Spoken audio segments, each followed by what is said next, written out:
The city you see in front of you is a historical city. It's a wonderful city. It's visited by millions and millions of people every year. In fact, it's on the bucket list of most people who want to travel. It's a bustling city. It's at the basis of all three Abrahamic faiths' early books, Judaism, Christianity, and Islam. What you can see from this city is the fact that it has a low border. You've got squatters on top. Squatters who have had to find a home. We're talking about the city of Cairo. They've had to squat because there's nowhere else to live. This city is urbanized quickly. In fact, this city has a limit of building new buildings of 6 stories and less. That's because the delta under this city is crushing from bricks and mortar. This is often overcome by corruption or developers paying the city's government to overcome this. This city is urbanizing so quickly, it has an infrastructure problem, bringing to and people from in the city and around the city. In response to this, the government built one of the greatest metro systems ever built, formed on the Paris metro system, a megacity with its own issues. This transport system has been so successful that it now transports 1 billion people a year. But it had the unintended consequence of moving more people into the city, because people want to be around good infrastructure. This city is a part of a country where its sea is moving inland constantly, forcing more people from outside of the city to move into it. Again, traffic and infrastructure issues. In response, the government built gleaming new cities on the outskirts of these cities, a phenomenon we're seeing across the world, clusters around megacities. But because it took so long and it was so expensive to get into the city, these new cities are often gleaming, but also empty. Welcome to Cairo, the megacity of the Middle East. It's had an incredible growth in population, over 25 million now by 2030. And it's had a 47.3% increase in population from 2000 to 2018. The city in front of you is a wonderful city, full of music and cheer, cafes, art galleries, and bustling restaurants. This city is part of the 5th most inhabited country in the world and the 6th largest economy in the world. It's full of great people looking to bring their lives forward, but it also has its issues. It has rising income inequality. In fact, the top 1% of this city own over 45% of the property or assets in this city. In response to this, the government tried to promote home ownership for people who are coming from income inequality areas. They built on the favelas around low-income housing and promoted ownership. This was fantastic. Having ownership gives someone an ideal. It progresses them forward for themselves and their family, both economically and socially. What it led to was that these people on the outskirts have to travel 2 to 3 hours to get to work, covering a distance of 10 to 15 k's. This city is suffering from a traffic issue. In fact, this city's population has increased by 11% in the last 10 years, yet its car ownership has increased by 111%. In response, the rich to this city invested and consumed the largest air helicopter taxi fleet in the world. Think about this. The wealthy are simply flying over their problems. Welcome to Sao Paulo, known to the locals as Sampa, part of Brazil, and a gleaming megacity of South America. Incredible population growth and making a bigger portion of the Brazilian population every year. Now, you might think megacities and their issues are only confined to the developing world. Welcome to Tokyo, soon to be the host of the 2020 Olympic Games. And what a city this is. The largest megacity on the globe. If you talk about Tokyo, you kind of mention it as Japan A. Japan A is a 300k stretch from Tokyo to Osaka, with advanced robotics and artificial intelligence, a gleaming wealth system, a transport system and a light rail. It is Japan A. Japan B is the rest, towns and regions suffering from a lack of economic productivity, a lack of employment, and simply dying while Japan A goes forward. Now, Tokyo is a developed city, but it has its own issues. The biggest issue Tokyo's suffering is density. In fact, there are 6,038 people per square kilometre in Tokyo. It's the densest city in the world, and it's placing an insufferable amount of strain on the city's housing system. Tokyo is famous because it's the only city in the world with a declining population. Again, placing suffering on the country's hospital system. How will we care for them? How will we tend for them? And most importantly, how will we cover the tax income that they can no longer contribute to keep this city going forward? This is Tokyo, the largest megacity in the world, and makes up a whopping 29.5% of Japan's population. This city is a wonderful city, full of music, great cervezas, and awesome food. It had a crime problem which has been fixed somewhat by installing thousands and thousands of cameras all over the city, bringing this crime rate to one of the lowest in Mexico. But Mexico City's big issue is not crime. Its biggest issue is water. Not only how to give water to the 21 million inhabitants of Mexico City, but more importantly, how to get rid of that water after they've consumed it. A problem that Sao Paulo also suffers from. This city is the megacity of Latin America. See, ladies and gentlemen, we are, as a human race, in permanent beta. Often, we apply beta to tech, cloud tech, info tech, sound tech, Internet of Things, big data, artificial intelligence. There are things in life that we need. Or that we want. We want a smartphone. We want to go on a nice holiday. We want to come to a lovely college like this or send our kids to it. But then there are needs. And the most basic human needs, if we really simplify it, are food, water, shelter. Food, water, shelter. I need to eat, I need to drink, and I need somewhere to sleep. Eat, drink, sleep, and replay that. Humanity is facing beta or permanent beta in how we live next to each other.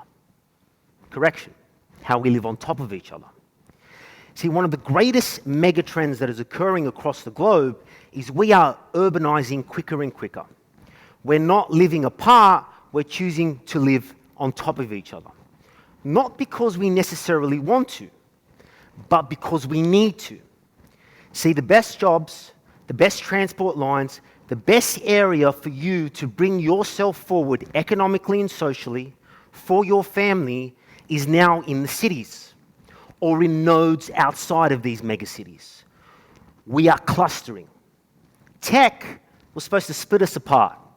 It's not. It's bringing us together. In fact, ladies and gentlemen, urbanization is one of the greatest phenomenons of the 21st century. In 1950, there were two megacities in the world, New York and Japan, often defined as a city of over 10 million people. There are now 33 megacities across the globe. By 2050, there will be 47. Megacities and clusters around these cities or nodes will account for nearly 2/3 of the world population and only cover a landmass no more than 3%. They will account for more than 2/3 of gross domestic product. Economic prosperity most likely will come from these cities or their clusters, and they will emit 2/3 of the world's global emissions. See, permanent beta is about improving and improving and improving. Testing, redoing, implementing, going again. Humanity as a whole is in a form of permanent beta. How will we live together? And how will we overcome some of the greatest challenges we have? Things like climate change, sea land moving inwards, global warming. How will we feed ourselves? How will we ensure that everybody in the world, no matter what race, what creed, what religion, or what ethnicity, has the same chance to progress forward, economically and socially? Ban Ki-moon was a former UN Secretary General. He said, cities are where the battle for sustainable development will be won and lost. And he's correct. They're at the forefront of this permanent beta. This is a saying that I don't know who said. That said, God forgives always, humans sometimes, and nature never. Megacities and humanity are facing some issues going forward. some things we need to solve with permanent beta, because we can't do it without.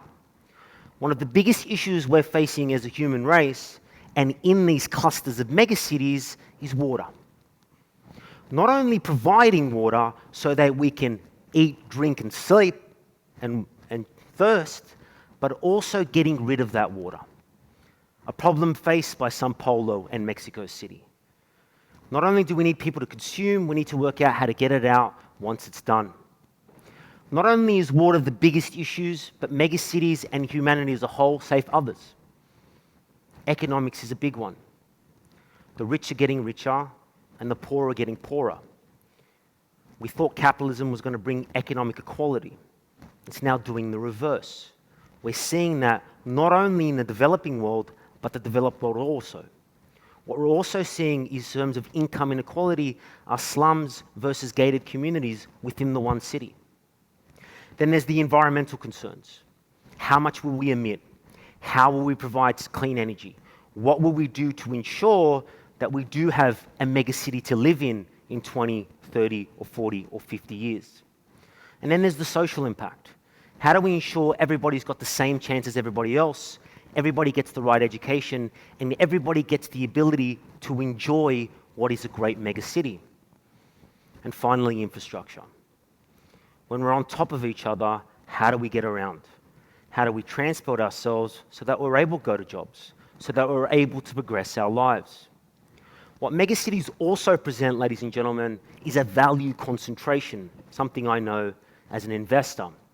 See, when you place your resources and your bright minds and your infrastructure in the same place or in a geospace that's small, you create a concentration on value, which means you're liable or more liable to external shocks or external hits, geopolitical risk, insecurity, terrorism, natural diseases, violence. I mean, just now with the disease outbreak, you can understand how that's important in a megacity. And when we get vulnerable or external shocks to food, water, and energy, how do we deal with that in this ever-urbanizing world? See, we have to be in constant beta because our lives literally depend on it. We have to be constantly making an imperfect product better and better and better. But what works for São Paulo might not work for Mexico City. What works for Paris might not work for New York. So permanent beta has to be bespoke to specific cities. Mahatma Gandhi once said, India is not to be found in its few cities, but its 700,000 villages. He was right. He's wrong now. He's wrong about India and the rest of the world. We're now finding that you can tell a lot about our world and our humanity by our major megacities, a trend that is continuing to increase. Now, you might feel it's all gloom and doom. What are we going to do? It's not. I believe, and many smarter people than I believe, that megacities will not be humanity's doom. They will actually save it. A smart lady called Jane Jacobs wrote a book in the 1950s, a book well beyond its years, and it was called The Death and the Life of Great American Cities. She argued that cities and megacities are the cradle of civilization, are the center of where innovation comes from, are the center of where economic prosperity comes from. And I believe in what she says. When we tend to cluster together, we tend to do more. We tend to push boundaries more. Not only in terms of tech and sending more satellites into the Earth's atmosphere, not only in building robots and artificial intelligence, but more to take humanity forward, to ensure everybody is cared for, everybody is looked after, everybody has the same opportunity that the person next to them, on top of them, or below them has. That is the greatness of humanity. And that greatness of humanity, like we've heard today, comes from constantly improving, comes from constantly challenging ourselves to be better, to form permanent beta, to continue to push forward. Megacities will overcome the challenges, I hope. In fact, I believe they will, only if we continue to be in the form of permanent beta. Test, retest, implement, improve. Megacities are the cradle of civilization, and they are dealing with some of the biggest issues occurring on the globe. Demographic changes and migration flows. Borders are being removed. Nation states, will they still exist in a world of megacities, or will your loyalty exist to them? Digitalization across the globe is being dealt with on the forefront for megacities. Connectivity. How do we ensure we're all connected in the same way and in the right way? Growing disparities, and megacities will be the formation of global values going forward. How we will think as human beings about not only the present, but the future will be formed and evolved and innovated via megacities. And of course, the biggest existential threat that the world faces is climate change. Megacities are at the forefront of fighting this because they're seeing it in front of their eyes. Thank you.